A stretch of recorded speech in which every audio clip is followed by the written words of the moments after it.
नमस्कार, मैं राहुल यादव।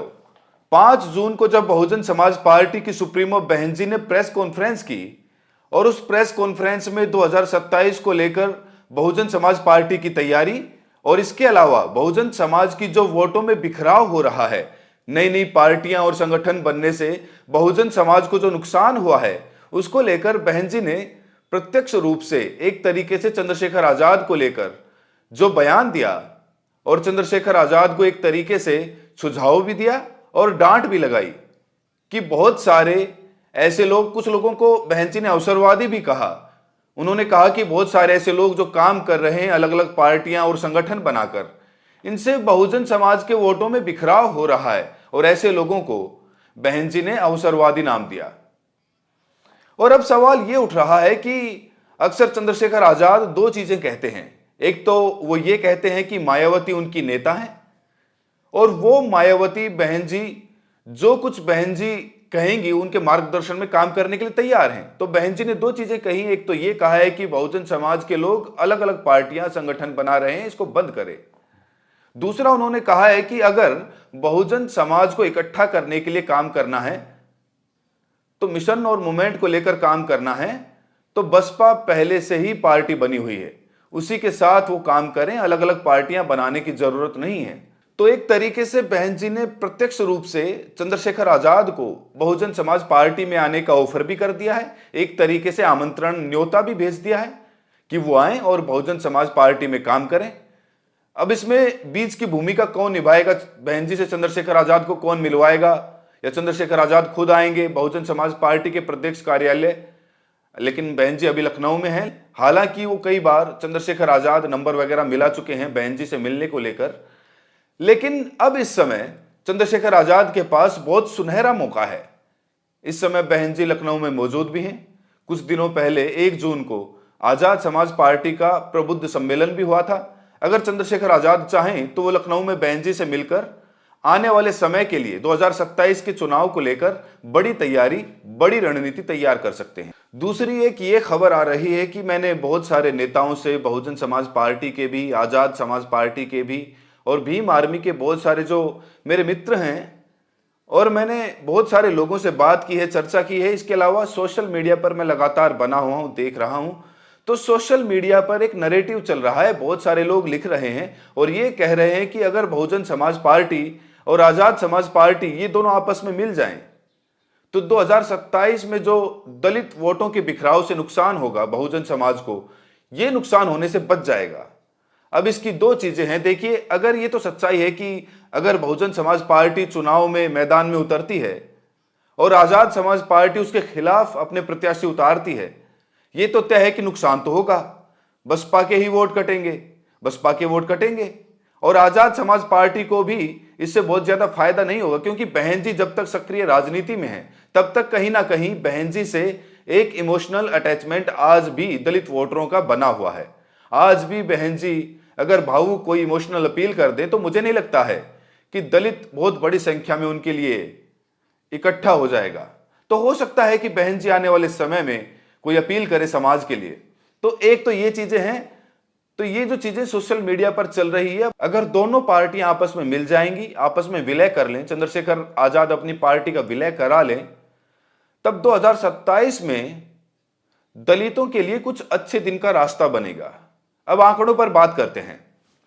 नवंबर 2024 को उत्तर प्रदेश में 9 सीटों पर उपचुनाव हुआ। इन 9 सीटों में भारतीय जनता पार्टी ने 7 सीटें जीती और समाजवादी पार्टी ने 2 सीटें जीत ली। ना बहुजन समाज पार्टी के खाते में एक भी सीट आई, ना आजाद समाज पार्टी के खाते में एक भी सीट आई। लेकिन आजाद समाज पार्टी की उपलब्धि यह रही कि उसने मुजफ्फरनगर की बेलापुर और मुरादाबाद की कुंदन की सीटें, इन 2 सीटों पर बहुजन समाज पार्टी से भी ज्यादा वोट जो है आजाद समाज पार्टी को मिले। इससे आप ये कह सकते हैं कि पश्चिमी उत्तर प्रदेश में चंद्रशेखर आजाद का काफी अच्छा प्रभाव है और पश्चिमी उत्तर प्रदेश में आजाद समाज पार्टी काफी मजबूत स्थिति में है। उसने वहां के लोगों के बीच, युवाओं के बीच लोकप्रियता बढ़ाई है। ये सच्चाई है, इसका आप खंडन नहीं कर सकते। लेकिन जैसे ही आप पश्चिमी उत्तर प्रदेश से उत्तर प्रदेश के दूसरे हिस्सों में आएंगे, फूलपुर में चुनाव हुआ था, शीशम में चुनाव हुआ था, और इसके अलावा अयोध्या की मिल्कीपुर सीट पर चुनाव हुआ था, बहुत सारी सीटों पर चुनाव हुआ था, लेकिन वहां पर बहुजन समाज पार्टी आगे थी। मतलब 9 सीटों में से 2 सीटों पर आजाद समाज पार्टी ने बसपा से ज्यादा वोट हासिल किए, बाकी सीटों पर बसपा आगे थी। तो ये तो हो गया विधानसभा की 8 सीटों पर उपचुनाव का मामला। इसके अलावा फरवरी 2025 में अयोध्या की एक मिल्कीपुर सीट थी और वहां से फिर से उपचुनाव होता है।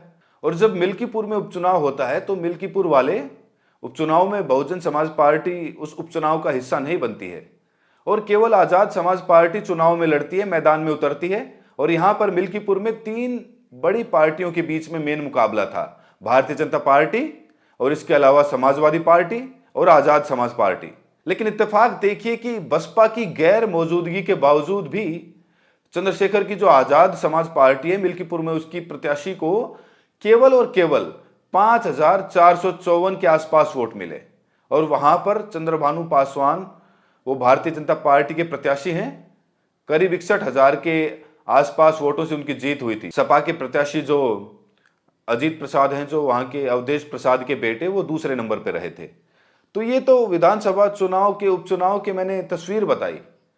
अब आप कह रहे होंगे कि ये तो विधानसभा उपचुनाव की बात होगी, लोकसभा चुनाव की बात कर लेते हैं। लोकसभा चुनाव में आपको याद होगा कि नगीना सीट से चंद्रशेखर आजाद ने बहुत अच्छे रिकॉर्ड मतों से लोकसभा चुनाव में जीत हासिल की।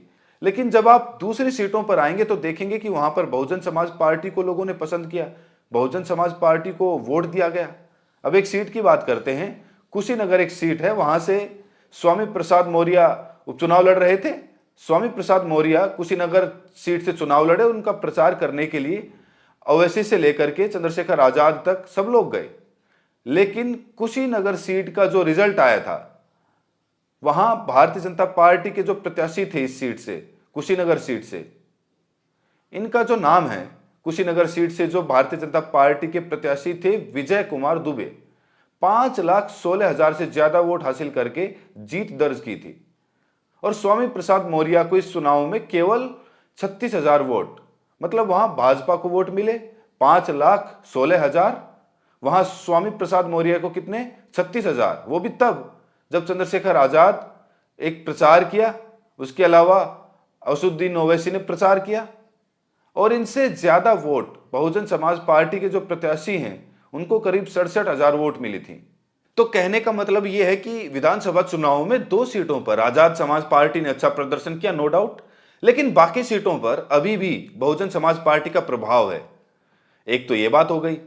अब आप इससे मोटा मोटा अंदाजा यह लगा सकते हैं कि आजाद समाज पार्टी ने लोकप्रियता पश्चिमी उत्तर प्रदेश में बढ़ाई है, इससे कोई इनकार नहीं किया जा सकता। लेकिन अगर 2027 की विधानसभा चुनाव में दोनों पार्टियां मैदान में अलग अलग उतरेंगी तो आप यकीन मानिए बहुत भयंकर नुकसान होगा और दलित वोटों का जो बिखराव है वो फिर से आपको देखने को मिल सकता है। इसीलिए दलित समुदाय अगर सत्ता में आए, दलितों को सत्ता में हिस्सेदारी मिले, तो पहली बात तो दलितों की एक ही जाति की 2 अलग अलग पार्टियां जो हो चुकी हैं, इस धारणा को खत्म करना पड़ेगा, वरना इससे बहुत गलत संदेश जाएगा उपचुनाव में 2027 के। और इससे दलित वोटों का जो है बहुत बड़े स्तर पर बिखराव होगा और इसका सीधा सीधा फायदा विपक्षी पार्टियों को, विपक्षी विचारधारा की पार्टियों को इसका फायदा हो सकता है। तो अब बहन जी ने जो प्रेस कॉन्फ्रेंस की उसमें सीधा ऑफर कर दिया है कि जो लोग अलग अलग पार्टियां और संगठन बनाकर काम कर रहे हैं उनको चाहिए कि वो बहुजन समाज पार्टी के लिए ही काम करें, बसपा के लिए ही काम करें। अब पूरी की पूरी जो गेम है वो चंद्रशेखर आजाद के पाले में जा चुकी है। अब चंद्रशेखर आजाद वो काम कर सकते हैं, एक तो बहुजन समाज पार्टी के सीनियर नेताओं से बातचीत करके, मीटिंग करके बहन जी से मुलाकात का अपॉइंटमेंट ले सकते हैं, बहन जी से मिल सकते हैं। और इसमें बसपा को भी 2 कदम पीछे करके, दरियादिली दिखा करके चंद्रशेखर आजाद को सम्मानजनक सीटें देनी चाहिए। और उनका बहुजन समाज पार्टी में अगर वो शामिल होते हैं, उनकी पार्टी में विलय करते हैं, तो पश्चिमी उत्तर प्रदेश में चंद्रशेखर आजाद का प्रभाव बना रहे, उसके लिए सम्मानजनक सीटों के सांसद उनको बड़ी जिम्मेदारी देनी चाहिए। अब चंद्रशेखर आजाद जी के साथ 2-3 लोग ऐसे हैं, मुझे लगता है कि ये लोग चुनाव लड़ सकते हैं। एक तो विनय रतन सिंह, चंद्रशेखर आजाद के काफी खास आदमी हैं, और दूसरे सुनील चित्तौर हैं, ये भी चंद्रशेखर आजाद के काफी खास आदमी है, बहुजन समाज पार्टी में रह चुके हैं। तो जाहिर सी बात है कि चंद्रशेखर आजाद बहुजन समाज पार्टी में विलय करेंगे, तो जाहिर सी बात है कि कम से कम वो 3-4 अपने करीबी लोगों को चुनाव लड़ाना तो जरूर चाहेंगे। इसमें बहुजन समाज पार्टी को भी बड़ा दिल दिखाना चाहिए और चंद्रशेखर आजाद जी को कम से कम 4 सीटें इनका प्रस्ताव देना चाहिए, 4 से 5 सीटों का, ताकि पश्चिमी उत्तर प्रदेश में जो उनके करीबी लोग हैं, उनके जो साथी लोग हैं, उनको चुनाव मैदान में उतार सकें। क्योंकि 2027 में जाहिर सी बात है कि चंद्रशेखर आजाद तो चुनाव लड़ेंगे नहीं, क्योंकि चंद्रशेखर आजाद पहले से ही लोकसभा के सांसद हैं, तो सांसदी छोड़कर वो विधायकी नहीं लड़ेंगे। लेकिन वो अपने साथियों को चुनाव लड़ाना जरूर चाहेंगे। कम से कम उनकी टीम के जो साथी हैं भीम आर्मी में या फिर आजाद समाज पार्टी में, तो 3 से 4 से 5 लोग वो चुनाव लड़ा सकते हैं। तो फिलहाल अभी ऐसी अटकलें चल रही हैं और आजाद समाज पार्टी के लोगों की ये इच्छा है और बहुजन समाज पार्टी के लोगों की भी ये इच्छा है कि दोनों पार्टियां आपस में मिल जाएं, विलय कर लें। एक ये विचारधारा की पार्टियां जिनकी एक ही मंजिल है, एक ही महापुरुष हैं और जिनको एक ही जगह पहुंचना है, एक ही लक्ष्य हो, एक ही विरोधी पार्टी से मुकाबला करना हो, तो मुकाबला अलग अलग रास्तों पर चलकर किया जाएगा। तो मुझे नहीं लगता कि ये कोई समझदारी की बात होगी। मंजिल तभी मिलेगी जब मिलकर मुकाबला किया जाए। तो देखना है कि 2027 के चुनाव में बहुत लंबा समय है अभी, और चंद्रशेखर आजाद इस समय काफी कुछ खो चुके हैं, काफी कुछ हासिल भी किया है, और बहुजन समाज पार्टी 4 बार बसपा की सरकार बन चुकी है। लेकिन 2012 के बाद जो बसपा का डाउनफॉल हुआ है, ऐसे में बसपा को भी बड़ा दिल दिखाना चाहिए। समान विचारधारा के जो लोग हैं उनको जोड़ने के लिए एक बड़े स्तर पर मुहिम चलानी चाहिए। इसमें भले ही बसपा को 2 कदम पीछे वापस आकर अपने लोगों को जोड़ना चाहिए, कैंपेन चलानी चाहिए, अभियान चलाना चाहिए, लेकिन ऐसा कहा जा रहा है कि बहुजन समाज पार्टी इस चीज को लेकर काम कर रही है। लेकिन बाकी सब चीजों पर तो काम हो रहा है, लेकिन समाज में जो प्रतिष्ठित लोग हैं, जो प्रभावशाली लोग हैं, पार्टी में जोड़ने के लिए मुहिम चलानी चाहिए। देखना है आने वाले समय में किस तरीके की चीजें निकल कर आती हैं। फिलहाल इस वीडियो में इतना ही, मिलते हैं अगली वीडियो में। चैनल पर पहली बार हैं तो सब्सक्राइब करें, नोटिफिकेशन बेल को जरूर प्रेस करें। बहुत बहुत शुक्रिया।